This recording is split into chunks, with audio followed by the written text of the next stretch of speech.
Hi there, I'm April Callis-Birchmeier. I'm a certified change management professional and project management professional, and I wanted to welcome you to my LinkedIn Live about breaking into change management, some practical steps for aspiring professionals.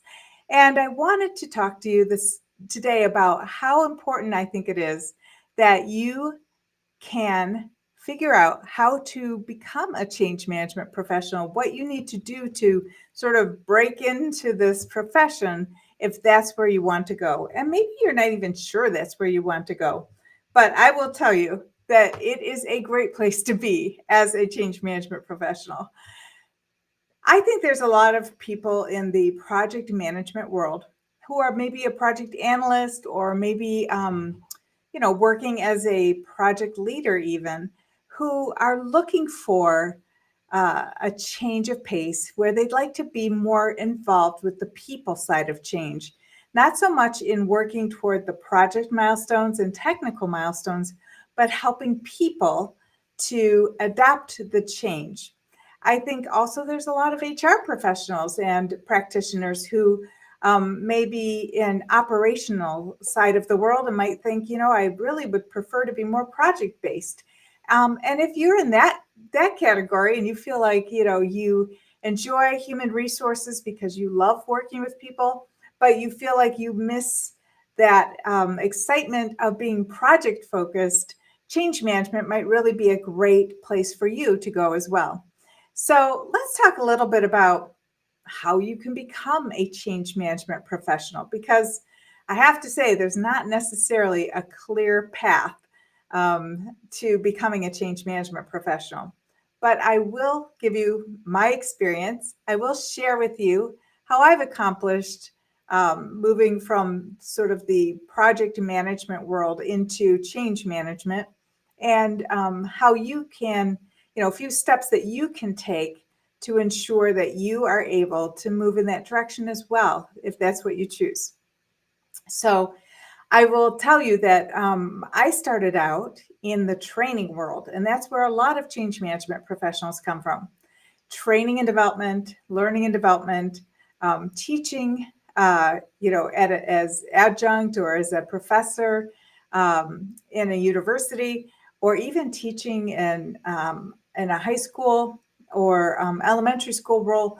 I think that those types of careers, sometimes healthcare careers where you love people and you want to be connected, those are the careers that make it easiest to move into change management. And I had been in the training side of the world.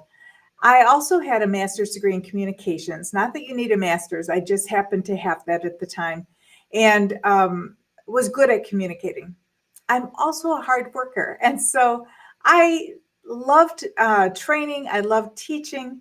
And when I took a little time away from my career to have children, I started to really miss that connection that I enjoyed when I was contributing to people's lives. And so I went to a meeting and met a wonderful person who understood that I had been training and teaching, but I also was telling this person about my new business, which was during the day, during the weekends, I was running children's birthday parties because I wanted to have something I could do on the weekends that would be enjoyable, would earn money, and yet not take me away too much from my kids. And so she thought that was very creative and inventive, and then asked me about how I had developed my business. When I started to describe the thinking I had behind the business, she said to me, well, I think that you are the person I'm looking for. I have a change management role, and I like the combination of the communication, the training skills you have, and the analytics that you have, the way you think about things. I thought maybe she was pulling my leg, but she wasn't. And she hired me for a really large ERP system, enterprise resource planning system. And I started to learn. And I was really thankful to have her as a mentor, as a boss, as a supporter in my career. So I was hired into a change management role. That didn't mean that I knew what to do. So I was very fortunate that they also, in addition to asking me to work was that they wanted to develop me and provide education and training for me to learn how to be a good change leader. Now, there are so many more opportunities in this time than there were back then to be able to learn what to do as a change management professional.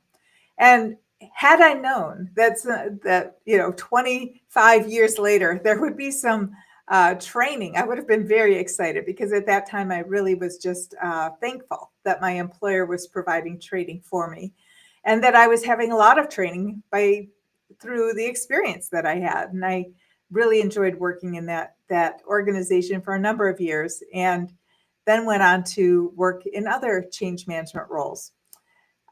When you're thinking about change management role, it's not always called a change management role. There are a lot of names for change management. Sometimes communication itself, communication and training, could be a part of a change management team or supporting a change management team. I think sometimes we also know that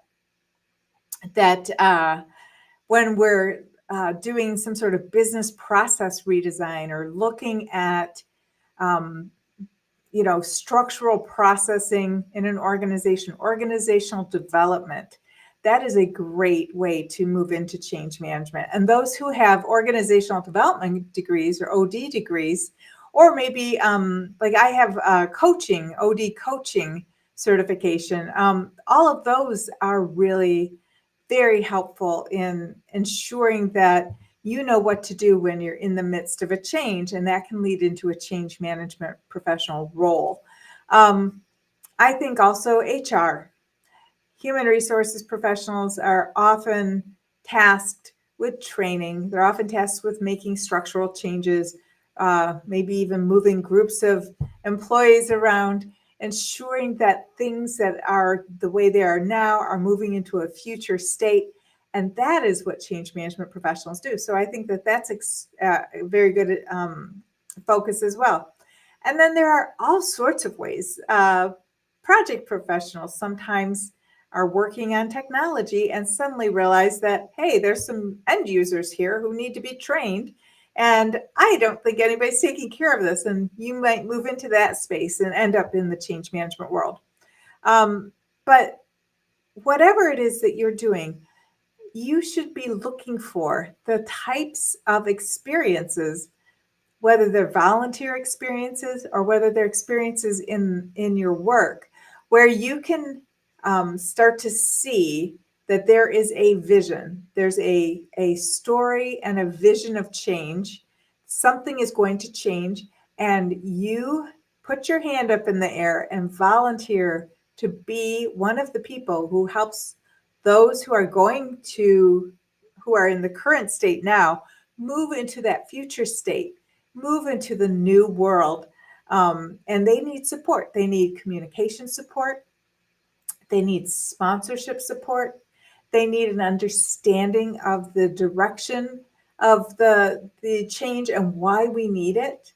And we also have to give them the ongoing support after we've trained, after we've gone live, to ensure that we reach full adoption and we're able to sustain the change operationally. You know, I think one of the key pieces of a change management professional's experience is just this understanding that people are not like technology.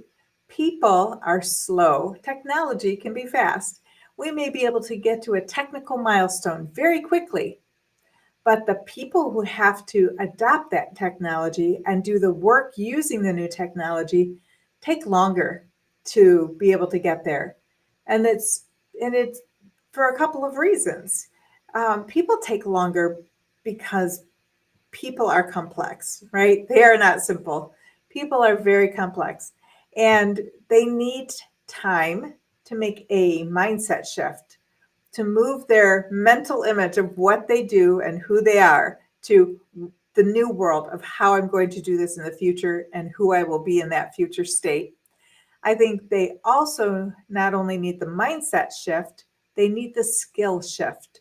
And that means that we have to train people in new skills and abilities and new knowledge so that they're able to live in the new future state, adopt all of the ways that we work in the future state, and recognize that this is now the new current state, and realize the benefits that we know will come from change. When I'm talking about benefits coming from change, there is always some benefit from change. Now, the trick is figuring out who gets that benefit. Sometimes there are benefits that come from change that only apply to a small group. Sometimes the benefit applies to the organization itself, and it feels as though the individuals are not really sure that it applies to them. However, usually an organizational change will impact individuals in a positive way where they can realize the change, either in being more effective, more efficient, more productive, having higher revenues, increasing revenue in the company, which can then increase wages.